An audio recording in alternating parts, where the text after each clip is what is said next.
Welcome to another episode of Pilots Say What, where we get to hear what pilots have to say. My name is Zach, and I host this podcast from week to week, where we have guests such as pilots from the airlines, student pilots, and CFIs, anyone who's going to be helpful to anyone entering their student pilot experience or maybe even CFIs.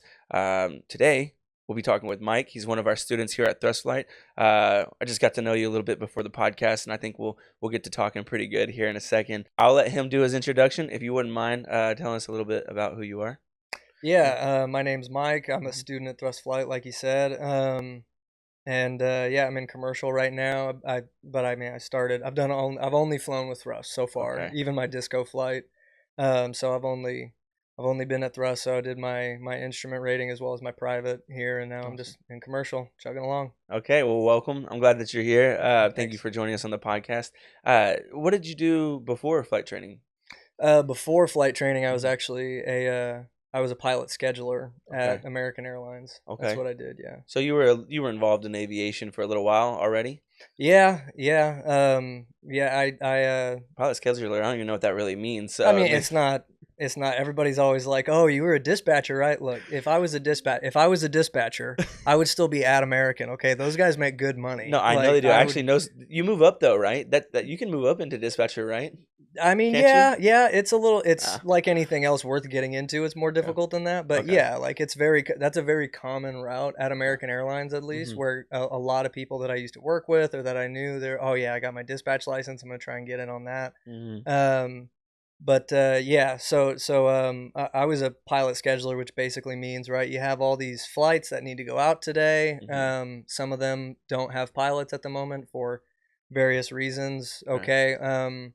And I would work a specific equipment as well Mm-hmm. as a specific seat, captain or FO. Yeah. Okay, you need to fill this flight. Get me a flight crew. Right. So I wouldn't handle flight attendants, but just pilots. Yeah, that's Gotcha. what I That's did. that's interesting. I never really think about the inner workings. Well, I do think about the inner workings, but I don't know all the different roles that go into making the airlines work. Yeah, it's interesting actually. Bill, so Bill retired. I think, although I wouldn't have scheduled him anyway because he was a check airman. That's a different department, but he flew wide bodies. Right, he was a Mm, wide body check airman, and right before I left, I did the wide body captain side of things for one shift per that's per pretty cool. day. Yeah, that's what I did. How long did you do that for? About 3 years. Yeah. Yeah. Okay. Although I was only senior enough to hold the wide bodies right there at the end, Yeah, so I had exactly. to cut my teeth with the narrow body busy basis for a while. Yeah. Yeah, Yeah, that was sounds like a tough. lot of work. It Yeah. was. It was Well, tough. then did it have anything to do with you deciding to move into becoming an airline pilot? And maybe did you ever consider going a different direction, like maybe dispatching or anything like that? No, I never even considered being a pilot. I was there. Originally, I'm from California, Okay. and it was during COVID. That was California is beautiful to visit. It's real tough to live in, Yeah. and my wife and I, we were there, and we wanted to start our family, have kids and stuff, and we couldn't really do that there. So Mm-hmm. we took jobs at American Airlines, being pilot schedulers, both of us. Okay. And my uncle flies for American as well as my cousin. And so I had that job for about 3 months, and Right. I was like, I'm not doing this for the rest of my life. Like Yeah. You already knew. this is not this is not what I'm gonna do. Right. So after about 3 months, I was like, I want to be a pilot. Mhm. So I started taking the steps to make that happen, and that turned out to be a whole nother mountain to climb. Yeah. Yeah, it sounds like it took a little while to get there, right? Did you have to go through was it a medical thing? Did you have to go through? That's usually what sets someone back. That's why I In asked. a nutshell, yeah. Yeah. So I went to go get my medical, first class medical. Well, I mean, originally I found Thrust because just some random person told my uncle, "Hey, I think I want to do this," and he was like, "I just met this analyst over for American, and he recommended Thrust." I had no idea the difference. I didn't know what a 141, a 61. I didn't know any of that stuff. Yeah. I knew this was in Fort Worth, so like, all right. Mhm. And so I did my disco. I did my disco here in 2023, early 2023. Okay. So it was in a 172. It was that long Yeah, we ago. still had the Cessnas. Yeah. Yeah, and like I flew with this guy who, I forgot his name, but it's fun. Like at the time, I didn't think anything of it, but we get in the aircraft, and he looks at me and he goes, "All right, just so you know, I'm gonna put on gloves because my hands sweat a lot." And I was like, "All right, well, whatever." But now that I fly, I'm like, "Dude, that's funny." He put on Franklin batting gloves, and we went. Just went. I was like, it's kind of now as a now I'm like, dude, that's kind of weird. That's super funny. Yeah. But yeah, I did that, and then I went to go get my medical, and I had to fill out all the paperwork, and they were like, "Oh, you have a DUI from 9 years ago," and I was like, "Yeah." They're like, you're not gonna get a medical today. Wow. So that took me about 2.5 years to get a medical. Yeah. A lot of stuff. I had to do a lot of work. I had to do something called the HIMSS program. I've heard about that. So that's an FAA program that's designed for existing pilots who have substance abuse issues, like now, right? Right. Whereas it's not designed for somebody who's an aspiring pilot who got a DUI almost a decade ago at the time. Now it's been more than 10 years, but at the time it had been about 9. But I still had to do I had to do it all, man. Like I had to go to rehab. I had to, I still have to go to AA meetings every week. I have to, you have to have a specific AME. I have to meet once weekly with the rehab facility I had. I have to do random drug screening. So like most people, it costs them like anywhere from 50 to like a couple $100 to get their medical, and it's a 15-minute thing. But for you, mine took about 2.5 years, and I'm coming up on about $25,000 for my medical. As I keep, because every time, 25,000. Yeah, because every time I have a drug test or anything, I pay for it. Oh right? Wow. Because the system is set up for existing airline pilots who, if they don't have medical, they don't fly. So they got all the time in the world on their hands right now to commit themselves to that program. Yeah. Also, the airlines traditionally pay the bill for that, whereas like me, it was all out of pocket. So, and then even then, like my last week of my rehab stint, I had an AME. My AME had a heart attack and died. Like, yeah. Wow, rest in peace, Dr. Beatty. I hope God keeps you, man. Yeah. And that was, so I mean, I had to get on with a new AME. It was just, it was just to get to thrust. It took some effort. It took, I mean, I can imagine. So a lot of people get stuck with the whole medical process for various reasons, and might have to go into something like the HIMSS program. That makes me want to ask you though. That's a difficult route to have to take, and it's also something to where people, like I know people who they might feel even insecure about having to go through all of those things, right? How come you didn't really let that stop you from? How come you didn't look at it and be like, the barrier just went from this to a huge barrier? How come that? I mean, you didn't really concede at that.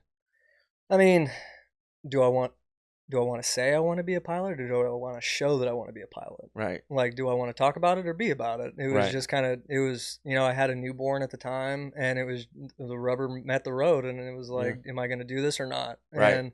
And it was tough. There was a lot of times, especially, you have to do something, at least I did, called a cognitive ability screening, which is a $3,000 6-hour exam, right? Jeez. And a little bit of oral, a little bit of, but just a bunch of random stuff to check your cognition. And at the time, so one of the stipulations for the HIMSS program is you get out of rehab, then you have to do 90 AA meetings in 90 days. Sheesh. I had a newborn at the time, so I worked graveyard shift at American, and then my wife worked the morning shift. And so she would get there at 6 a.m. I'd be getting off. We'd switch off our son in the parking lot. I'd put him in my car. I would drive home, and then I would have to be up with him, because who can afford childcare? Yeah, we had to be right.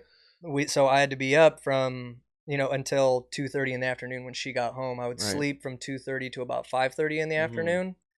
Get up, go to a meeting, come back, eat, pack my stuff, go straight back to work. And I had to do that for 3 months straight. So in the middle of that, I tried to take the cognitive ability screening. A little sleep deprived, didn't do so hot. And that was really probably the hardest time. Was even my wife was like, dude, like, if you're not gonna be able to pass this test or something like that, like, just we need to take this as a sign from God to kind of go. And I was just like, all right, like, because now it's like, okay, I kind of on an island at this moment, like, so it's make or break. So Especially when at that point, even you are the one who like, oh, you're the last yeah, one pushing for it. yeah, and I was just burnt, like, Yeah. but it's just, but what's waiting on? I mean, a lot of people would be like, you don't even know if you're gonna like this. Okay, maybe. I do know what's on the other side. I know what's on the side of not trying, and that was, I was not happy. That I was not digging that. Yeah. So whatever it is that I don't like about after pushing through and getting it there, whatever it is, if I even don't like it, like, it can't be as bad as what's waiting for me on the other end. So I I'm think good. it's not. I don't know if a lot of people can identify that moment or a time when they're like, okay, you know what? Anything but this, really. Anything but this is better. Like you kind of know what you don't want. I think that you gain so much clarity there. Yeah. I know what you're talking about. That being said, that sounds like you've been pushing. You made a decision and you're sticking with it. And that a lot of people are afraid to do something like that. So let me ask you then. How old is you have Yeah, a he's about, son? yeah, he's about 2.5 Two and a now. half son. Yeah. Congratulations on Thank you. having a Thank son. you. And now you're out here in Dallas, Hmm. and you've been out here for how long? Does that mean you've been out here now? Came out in 2022. Okay, gotcha. And Yeah. then So you started working at the American Airlines, and then mhm. you got involved here at Yeah. Thrust. Gotcha. Okay, well, also congratulations on starting flight training. Yeah. Thank I'm you. sure that first day was scary and rewarding. Yeah. Yeah. I mean, it was yes and no. Like, it was cool. Just because I knew, like, I knew it was going to be helpful for me to, because I knew I was going to appreciate my medical so Yes. much more than somebody who just walked in off the street and got it and stuff like that. Don't get me wrong. The reason I didn't get the medical was 1000% my fault. Right. But it definitely just helped me keep perspective of, like, yeah, I can't take this for granted. Like, this is not a Yeah. given thing, you Yeah, know? yeah. The DUI, like, it's not a bad thing to talk about for the airlines or anything, right?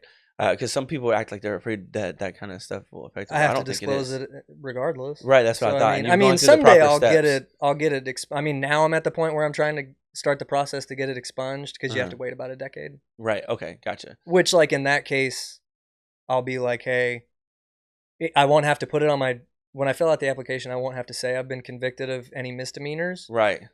but I'm still going to disclose it, just because they're going to see, well, you're in the HIMSS program. What's that for? Like, It's already gonna be documented. so it's Yeah. like, why not just, and, like, look, the, I'll get it expunged so that HR can be like, yeah, we can hire him because his record is pretty good. Because it's simple for them. But as far as, like, talking about it and stuff, um, I think that's only helpful, because Yeah.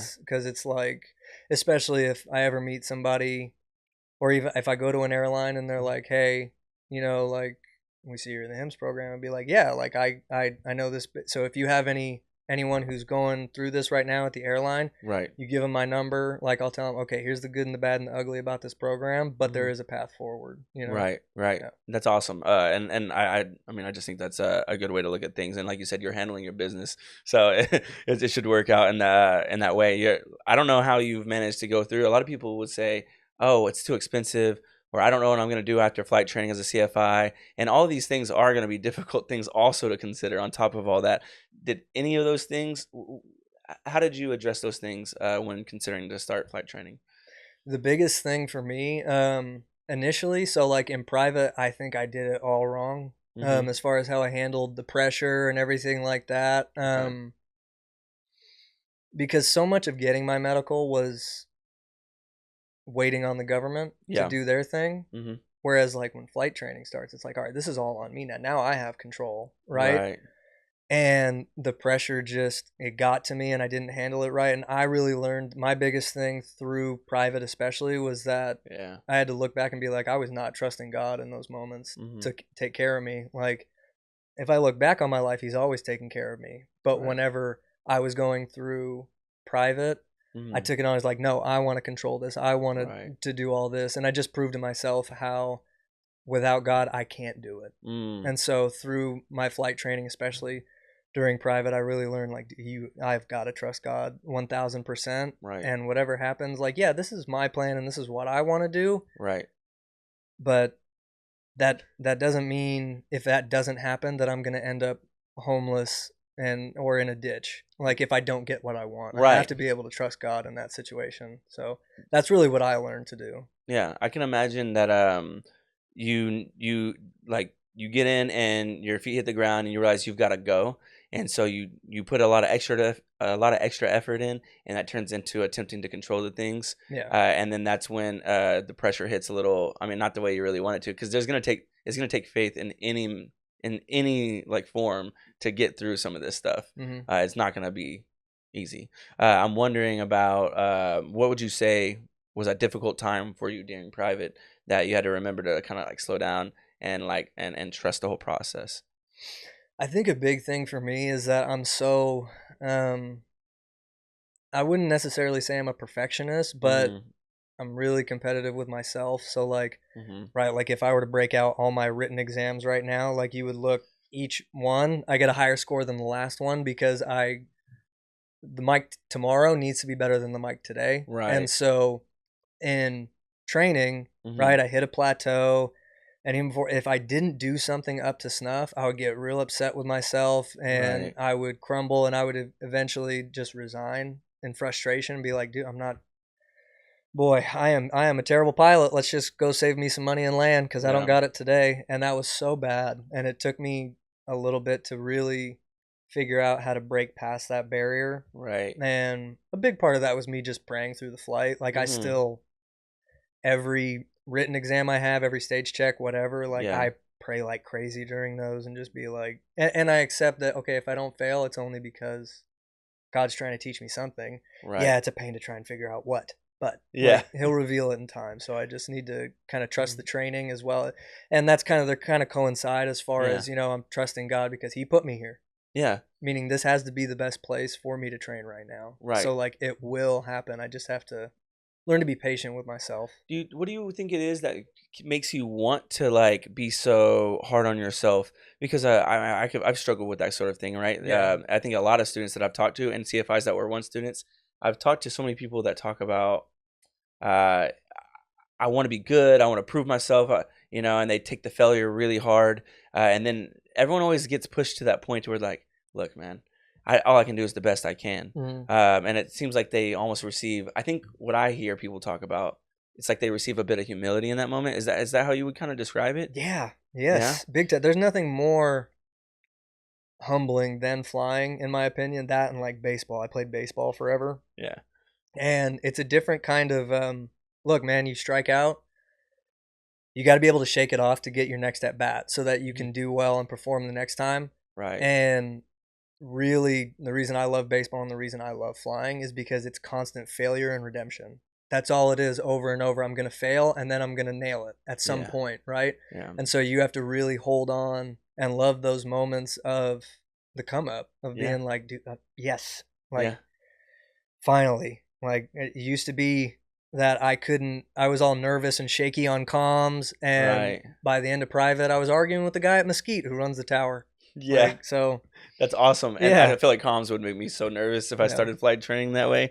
That would be difficult for me to. I would get so nervous on comms. I can imagine. Yeah. Uh, that's a good way to think about it. I like that analogy. It made me want to ask you another follow up question. Then, if someone's struggling with the pressure, if someone's struggling with kind of like where you said you were at one point, because I heard so many people talk about it.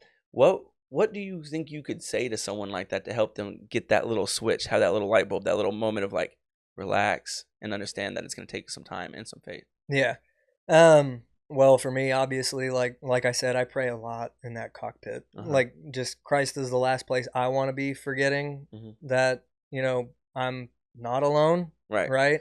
And me personally, I just feel like private, like I tried to do it on my own and I fell on my face. Like it Yeah. was a disaster, right? That Yeah. showed me that on my own I can't do it. I Yeah. have to pray, but like with God's help, yeah, Yeah. he'll take care of me. He'll bring me through it. Yeah. Another thing, me personally, right? You run up on stage checks for the first time in private. Hmm. You don't know how they're gonna go. At least I didn't, Yeah. and I didn't know what a failure meant. All I Right. knew it was a failure, and that Yeah. who wants to do that? Right. So I took them really hard every time, and it was a Yeah. bad deal. But then by the time I got to instrument, and I continued to fail stage checks, especially the flights for instrument. Uh-huh. Like, I think after stage one, I took them all as these are training flights. Mm. I don't care if I fail them because at the end of this, I'm gonna be a better pilot. I'm going to use their feedback. So now I'm not looking at it as a test anymore. Now I look at it as this is a training flight. And for me, at least, like with instrument, those were probably my best training flights. Were those pressure cooking scenarios of being with those instructors, those stage checkers, and failing, especially when, like, dude, those guys want you to pass. They want you to do well, and the debrief that you're gonna get by the next time you get out there, you're ready to rock. Yeah. I've heard people talk about stage checks that way, and then especially check rides. Hopefully, you get that thought process down on the stage checks, and then you can apply it to the check rides, which are way more nerve wracking. Even I'm imagining. I mean, it's always the same difference, though, right? Yeah. I guess I've heard people talk about that they learn that these failures are like a stepping stone. They're not as much like an end all be all as they are like just an opportunity. I don't know if that's how you would describe it, but that's what I hear kind of you saying in my mind. Yeah, I agree, because I mean, it's such a competitive environment at Thrust, and I'm a pretty competitive dude. So and that was going to be one of my questions about how does it feel when you're around people? Like, do you study with people? Do you have classmates that are moving at different paces? Oh yeah. I mean, you start in private, and everybody just kind of breaks up, and they start. You know, some of the people who get real fast, they get going, and I always feel like I'm a pretty average Joe, like with anything I do, right? But I work hard, I try hard, right? Yeah, exactly. So what I would do is, I would latch on to the guys who were ahead of me as far maybe ground knowledge or flying, whatever, and really just get with them all the time, as well as people who were struggling a little bit behind. I try and, like, hey, you want me to quiz you? Like, it's no problem, because I love doing that. Also because it keeps me sharper and stuff, and really that whole process let me know, like, I really do want to be a CFI really bad. Like, just seeing other people like I love whenever guys are about to do their EOC or anything, and I pray for them or I pray with them, and they go up and it happens. I'm like, dude, just seeing other people succeed, awesome. it lights me up. I love it. Aviation, I get it. I get it. There's things that I love to talk about because I'm a nerd about it, right? I can sit here and talk all day about this thing or that thing. I love when people have that thing about them, and something about being in aviation, something about becoming a pilot is it's absolutely that thing for anyone who's a pilot. And I think that I've seen with the way, even just by having these conversations, and I've seen the way that the instructors and the students interact. Part of the fun is getting to talk about what you like doing, what you're doing. Right. There's too much to talk about to get bored about it. So I guess I'll ask that question. What's it like being in the flight school with all these people, and how are you interacting with them? Are you doing study groups? Do you have like a mentor? Can you talk a little bit about what it's like being there with other people? So mentors, I don't have any specific mentor. Yeah. But that's the beauty about Thrust, is that, like, let me put it this way. There's not enough licenses to have every instructor I want. Like, dude, we're spoiled rotten. We are. Yeah. Like, between, I mean, you name them. Like, you got Evan, Geva, Vandy, like Kellen Knight, Ryan, both the Ryans. We got Whitaker and Dwyer. Like, there's so many amazing instructors that it's like, and that's the best part, is that they love talking about it with you. So, like, if you go up to them and ask Hayden Hayes, my dude, if you walk up to them and ask them anything, they want to talk about it. And then I also try and get them with, I'm not going to get them with anything important, but I might get them with something random and stupid, right? Like what hey, Hayden, tell me if I keep my angle of attack the same, but my plane is still oscillating, right? My wings are back. What kind of oscillation is that? What is that? Is that phugoid oscillation? What is phugoid? Like, just random things you're never going to get asked, but it's fun to just constantly be quizzing each other like that. It's a lot of fun, and they'll get their gears going, right? Yeah, and then they'll get me right, and then they'll get me just as much as I get them. Exactly. That's the fun part of it. That's pretty fun. Yeah. So you're in commercial now, and so you're gonna be working towards CFI here pretty soon after this. Yeah. You say you're kind of excited to be a CFI. Can you tell me a little bit more about what it is that you kind of imagine that being like, being a CFI? I mean, it's an imagination thing, but I mean, ideally, I would work for Thrust. That'd be pretty sweet. Yeah. I mean, right? Like, that's the goal. I am just, like I said, I do trust God's plan, so I'm just along for the ride. But ideally, right, in my fantasy world, like, I work for Thrust and I get to teach ground because I love grounds. Okay. Like, I'm stronger at ground. Most students, maybe it's because I'm old. Most students like are really good with the flight portion, and then on the ground they do a little more catch up. I'm the exact opposite. I Okay. feel like I do better in ground than I do in the flight.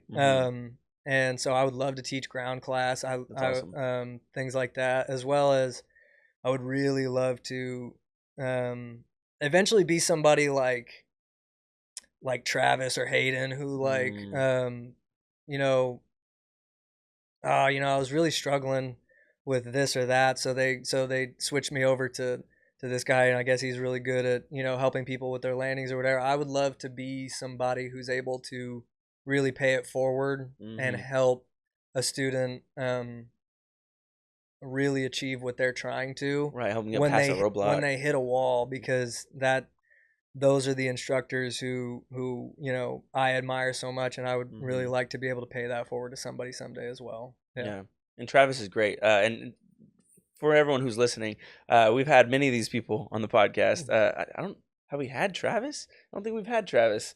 I'm gonna have to get Travis on here. Yeah. But we've had Evan, and then like we were talking about earlier, Bill. You mentioned Bill. If you guys aren't consistent listeners, just know that we just had Bill Peterson on our podcast. I think it was like the last episode or maybe one before that, but basically previously, and everyone's enjoying that. So go check that out. And then also, does that mean you're not in housing out here, right? Because you have No. a family. So Yeah. okay, gotcha. We Yeah. have if you're moving from out of state like Mike, then we do have housing. But if you have a family, that might not be what you want to do. I just like to put that out there. If you're someone who's listening and considering starting flight training, whether it be with thrust or not, there's a lot of options out there. Flight schools are getting pretty creative about how to help you get your training in. So look up flight school near me. Look up Discovery Flight if you're still thinking about it. Let's zoom out. I want to ask you a bit about when you were younger. Did you ever really even imagine yourself? What did you imagine yourself doing when you got older? Yeah. Not much, right? I don't know, man. Yeah. I mean, a bunch of different things, I guess. My family's mostly in law enforcement, Okay. right? Yeah. And I guess when I was a kid, I'm talking like 7. Yeah. Maybe I thought I was gonna be a cop, and then after that, when I grew up a little bit and saw the lifestyle that is, I was like, That's its own thing. Yeah. I'm good. Yeah. No thanks. Yeah. And especially like being a cop in California, like Yeah. I mean, you know what I mean. Keep your head on a swivel. So absolutely.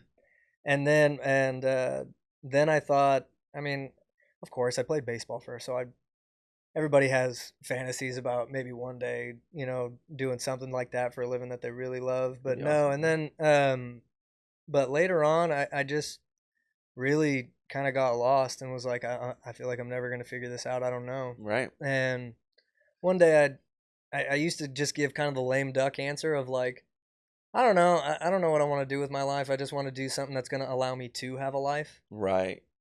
And then when I started working for American, and I saw how pilots, I saw that lifestyle. Mm-hmm. It's not necessarily easy. Like, you're on the go, Right. but at the same time, I mean, you have federal laws that protect your rest. You have um, a lot of these guys have still the flexibility to be at home, Right. and stuff like that. And I was like, okay, I could do, and I've always loved adrenaline, Right. always, right? And when I did my disco flight, that first liftoff, I still remember, right? When we were taking off, that big pull, I was just like, That's yeah, what did it like, for you. yeah. And then when we got up there, the guy was like, "You want to do any maneuvers?" I had no idea what. That even. I didn't know what a single maneuver, but I've seen a lot of like World War II movies, so I You're was like, right. we do a barrel roll?" And he was like, "No." And I was like, "Oh, all right, that's the only one I'd heard of. Like, all Yeah. right. And so he goes, just push that in. It was a throttle. He goes, just Yeah. push that in. So I hit it, and we just dropped out of the sky. And he was Oh like, "All right, wow. pull it." So I did that, and that was so much fun. And I was like, okay, like I could dig this. Yeah. And so that's really what lit my fire. And then when I got to school, that was when I really started to get a passion for it, because I was Right. actually interested in it. Other things that interest me, music, the UFC, like Yeah. stuff where it's like, okay, So what well, am I gonna do with that? right. Yeah. So, but when I got into especially instrument, it was so complicated that I was like, I love this. This is super challenging. Mm. Like, and I really, really fell in love with just how interesting it all is. The aerodynamics, the weather, like just everything. Yeah. I love it. it's really cool to get challenged by something that you're actually interested in. Mm-hmm. Life can be challenging all the time, obviously, and it's like but I realize how much I really do love a challenge when it's something I want to do. So that makes a lot of sense. And I still want to ask you about your training and about how your private went. I have a few questions because I've learned that our viewers like a few particular questions every time. But I have one more though about when you were a flight scheduler. It is a flight scheduler, right? Yeah. That's what you called it at the American Airlines. Yeah. What is it about it that you just that made you so clearly did not want to do it? After a while, you'll pick it up. Like, I'm not saying I was just this amazing genius scheduler or anything, but you do master it, relative, like 6-7 months. Mm-hmm. And then you can go to a few other departments, you can move around, Mm-hmm. but you don't really know if you're going to dig that either. Yeah. And what you do know is you could essentially just be trying to jump to the next step on the ladder, and not know if you're going to like that, not know how that's going to go Right. or anything. And eventually, yeah, you can make yourself marketable, Right. or you can just throw the ladder away. You can learn how to fly an airplane, and you can actually get a skill set that's going to make you marketable. Right. You said you wanted to get to a place to where you knew that you could at least live life. Mm-hmm. You could maybe be okay and be Yeah. comfortable, raise a family, and that sort of thing. And you kind of get to somewhere where that might be possible actually. And then you realize, dang, is that I'm still not enough? Am I being greedy? You could question like the fact that you met a goal and then realize it wasn't enough. And I guess I was wondering what you learned from that experience of wanting to get something that was just good enough. Yeah, I mean, I wouldn't even say it would have been. We've been squeaking by every Okay. month, Okay. and maybe eventually be okay. Yeah. But I couldn't bank on that, and Mhm. just such a big thing.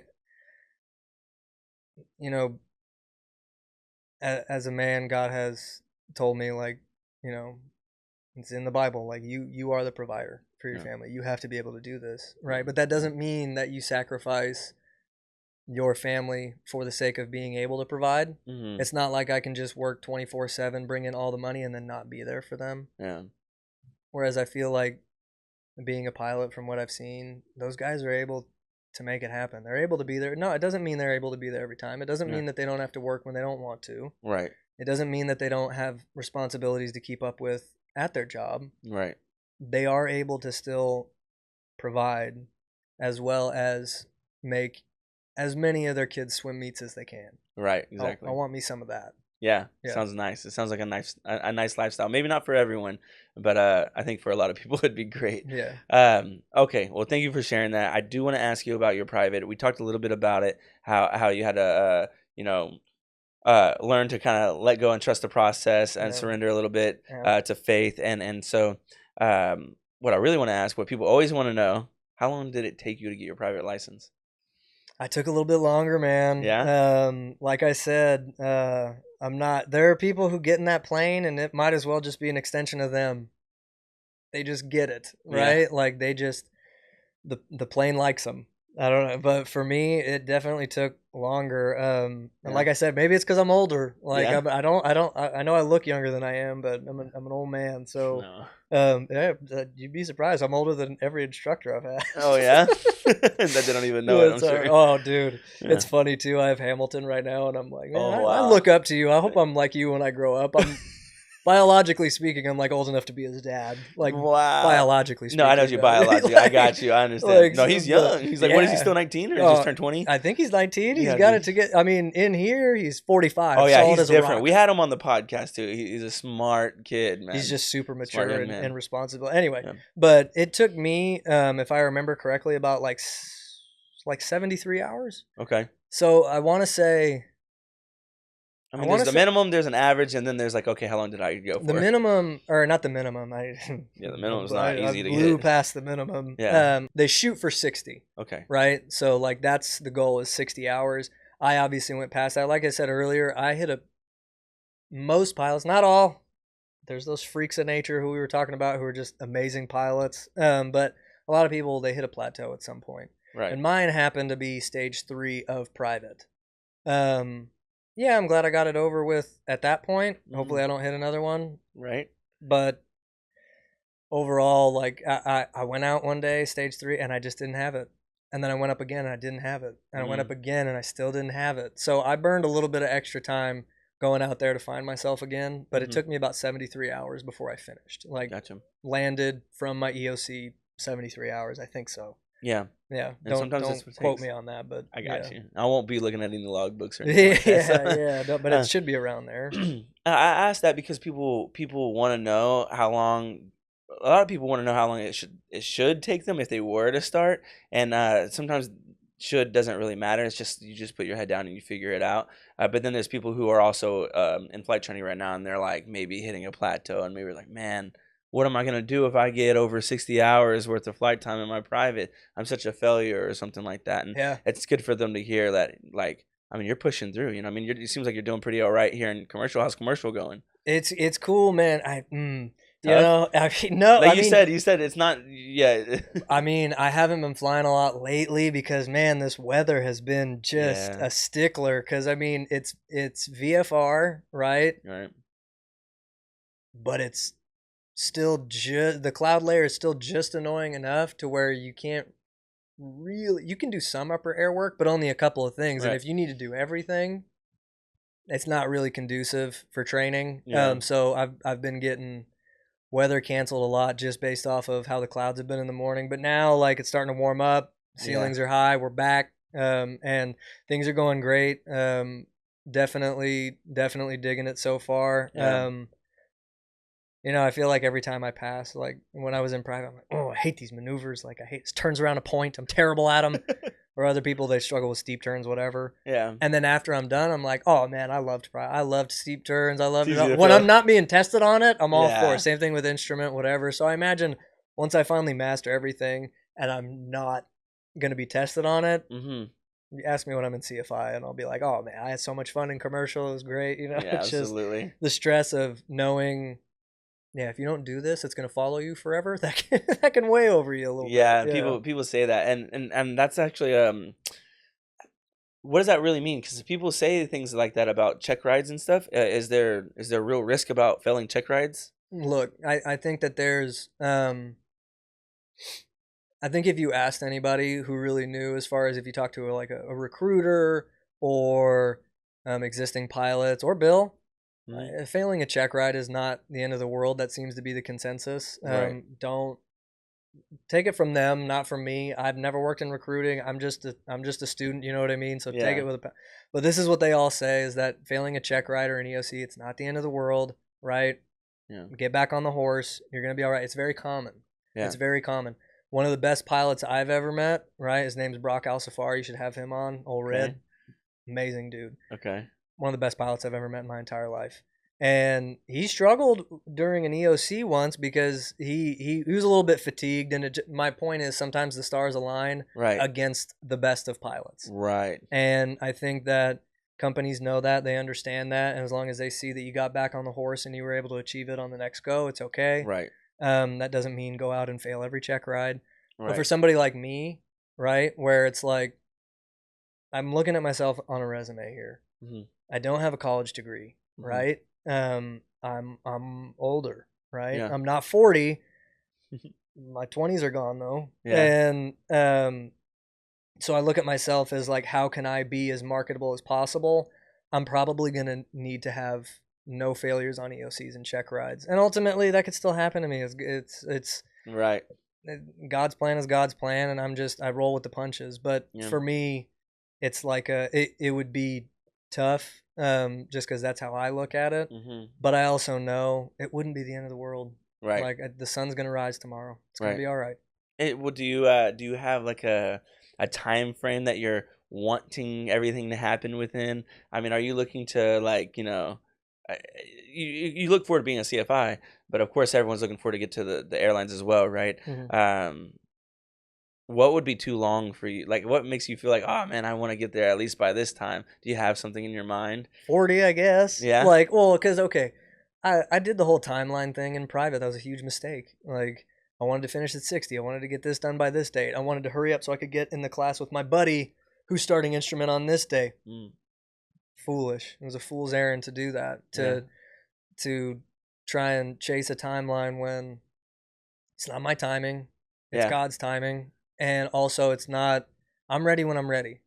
Yeah. So I can only control what I can control, and things like timing I can't control, unfortunately. All I can do is try, and hopefully, obviously sooner rather than later would be rad, Yeah. but Yeah. at the same time, if I'm 40 years old and I'm barely interviewing for Frontier, Yeah. I promise you I'm still going to be a much happier man that day than I would be if I was still working an office job Hmm. um, anywhere else.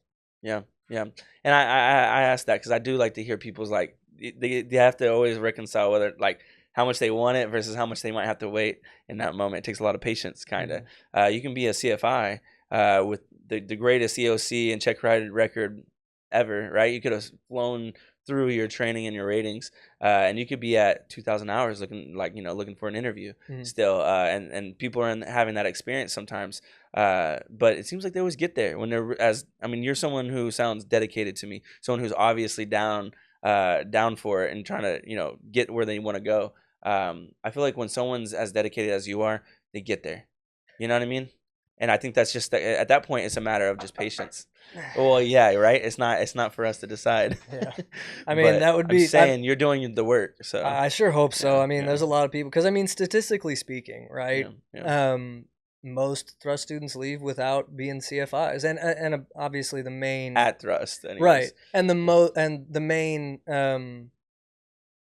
the main factor in that is just demand. Right.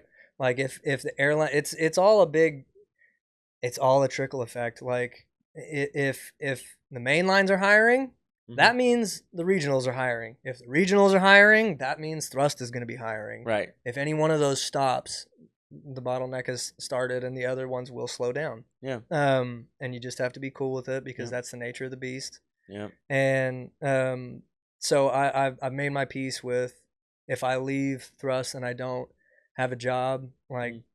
so be it. At least I've met a ton of cool people Mhm. who, I know that I can reach out to them and they'll still help me whenever I need it, and vice versa. Right.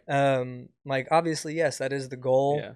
but if that doesn't happen, you just have to be okay with it. The goal is to pass this check ride, Right. I hear you. The next goal is the next step. right? Yeah, and that makes But sense. sometimes you might not pass the check ride, and you Right. got to be okay with it, man. Yeah, that Like it makes sense. doesn't mean be nonchalant. It doesn't mean don't give it your all. Mhm. If anything, be able to look back and be like, yeah, I did my best. Yeah. Yeah. There's nothing I could have done different. We've So talked about like quite a few good things here, and I think that a lot of people are going to relate to that. And we've gotten to see that you discover what you didn't want to do, discovered what you did want to do, yeah. discovered what you had to do to get there, Mhm. right? Which was a lot, and then what it takes after you get there, and you have to actually do the thing, Yeah. and what it takes to just keep going, right?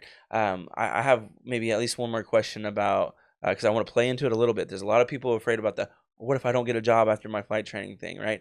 Um, there's always a job somewhere, Mhm. and that's more easy for some people than others. Well, if you don't mind, for Mhm. the sake of other people, playing into what would you do if you don't land a job as a CFI at Thrust Flight and you had to look for a job elsewhere? Is that you're gonna go look for something like a CFI at any other school, or Mhm. what would you do? So here's the deal. I know it's rough out there Hmm. from people that I've spoken to who Hmm. have been out there, panhandling with their resume, as we all have to do from time to time. Right. Look, whether you're in aviation, whether you're in accounting, whether you're in food service, job hunting sucks. It's the Yeah. worst. It's Right. it's such an uncomfortable feeling, Hmm. and it really tests your patience. Me personally, if I left thrust and I didn't have a position, Hmm. okay, first off, like I know that my training from thrust is pretty gold standard. All right, so like I know that if I go to another spot and they give me an interview or whatever, I feel pretty confident with the training I've had that I would be adequate and I would be Hmm. acceptable for them. Hmm. Obviously, it would be a little nerve wracking. I know that there's a big thing as far as you you leave and you're low hour, Right. comparatively speaking, Right. right? If you're at like 160, 180 hours, Yeah. right? When you leave thrust and you go to these schools and you're like, hey, some of them, they're like, oh, you don't even have 250. I'm not going to look at you. That might be the case, right? Yeah. I don't know that, but it might be. Yeah. Yeah.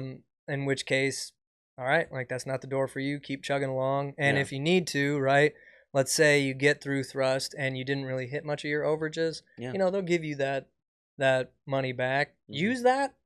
Rent a plane, go get current, right? Yeah. Try and get as close to whatever hours they're asking you for. Try Yeah. and get as close as you can, because why wouldn't you? I would, Right. Right. because then it's like I'm investing in me, right? Yes. Just like I have done as far as I can. It's not a waste of money. I'm doing this in hopes to get closer to the ultimate goal of Right. being able to fly for a living. So Right. it's not a waste of money. Right. And you just have to. I'm just gonna have to be patient. I'm gonna have to pray a lot, and I'm gonna have to know that, look, God's got the best track record with me, way better than I have with anybody else. Right. I'll be fine. Right. And there are other flying jobs available that you may not want right off the bat, but it's all stepping stones. Yeah, So, I mean, I would want to be yeah. an instructor, but Yeah. you could also do cargo or Yeah. whatever. I don't necessarily know what their hourly requirements may be, Right. but brother, aviation is a big community, especially here in the DFW area. It is so densely populated with Yes. aviators. It really is, and there's so many events. Yeah. There's so many people who want to share flying time. Yeah. There's so many people who need work, who need even just a low hour pilot just to handle some business. Right. Before we end, I want to zoom out here and ask you, what would you say to someone who's thinking about starting flight training and just hasn't pulled the trigger yet for whatever reason? Maybe they're afraid of some of the responsibility, or they don't know if they're gonna like it, or whatever it might be. What would you say to someone who's just teetering on the edge of starting flight training? There was a dude who I met in the kitchen one morning, and he started the flex program, right? Which is pretty rad that Thrust does that as well now. Okay. That they allow, hey, you can still have a job and just fly, less and eventually get your stuff. Right. And then I was talking to him, and he was a young kid. He was in his early 20s. Had a good job. Not like he wasn't the CEO or anything. Right. And I told him, like, he's like, yeah, I don't know if I want to like go full time or if I want to just try it out like this, see how this goes. And I'm like, just go full time, dude. Just go. I know it's scary quitting a job.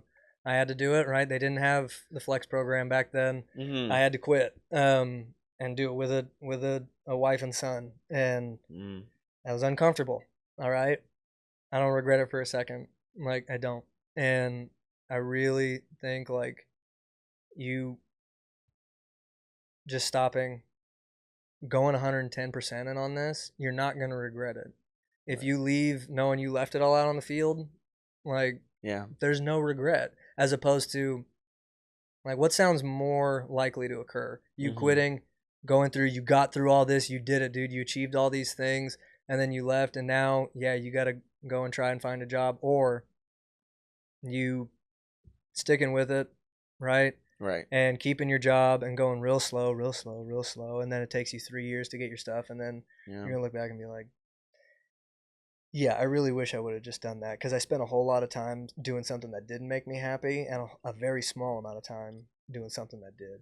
Right, and that really corrects for me. I've been focusing on what that's like, just starting there, not thinking too much about the future and the logistics of it all, and thinking, how much time am I spending doing things that I believe in doing and things that I don't really believe in doing, and that really corrects a lot of like your path, I feel like. But thank you for sharing that. I will say, you hear it from Mike. There's ways to do this. There's ways to go full time here. Whatever obstacles are in your way, or whatever responsibilities you do have. And I think that if you're curious about what it looks like for you, you don't have to sign up. You don't even have to sign up with Thrust, but I can tell you that our admissions advisors can give you guidance on what that would look like. If you're like, man, how does that even happen? How does someone quit their job and go full time on something that they have to pay for? Just talk to someone and see what they can tell you about your situation, and they can give you some guidance. You never know what door might get unlocked. And then take a discovery flight too. It's a great way to learn about whether or not this is something you really want to do, especially if you're feeling like a lot of people feel, which is I don't want to be where I'm at. I don't want to work the job I want to work on. I don't know what career I want to go into, or I don't know if I even really like college. You know, you don't have to go to the military to be a pilot anymore. You can come to you can come to a place like Thrustlight and be a pilot. I feel like I'm selling really hard here, but I just know that there's people who really want to do something sometimes and don't, and those are the people I'm talking to. You know, if this is your first aviation video, watch a couple more and see if you like it. Yeah. Well, I mean, it's just like I said. Like, what do you? It's like I was saying. Like, okay, like I'm scared to make this leap. Okay, well, where you're at right now, that's nothing's gonna change. Yeah. It's not gonna get better. Yeah. So like, why not take a chance? Things might get better, and if it turns out you fall on your face, there's no way it can be as bad as being unhappy where you're at. There's just no way. I just believe that, and I 100%. I'll just let you say that because I agree with you. Okay. I've had to come to those experiences. So that means if you guys are listening right now and you enjoyed this podcast, then please like, comment, and subscribe. And I'm sure you'll be checking this video out. So if you have some questions, please put them in the comments. We'd love to get some conversations going down there. And if this is your first time watching, well, then welcome to Pilots Say What, where we get to hear what pilots have to say. And thank you, Tim, for joining us on this episode. Right on. Yeah. You called me Tim there at the end. Oh my God. I did. That was crazy. I didn't do that the whole show, so that makes me feel Leave better. that in. That's so funny. That was crazy. Thank you, Mike, for joining us on this episode of Pilots Say What. And my name is Zach. I'm your host. I'll see you guys next time.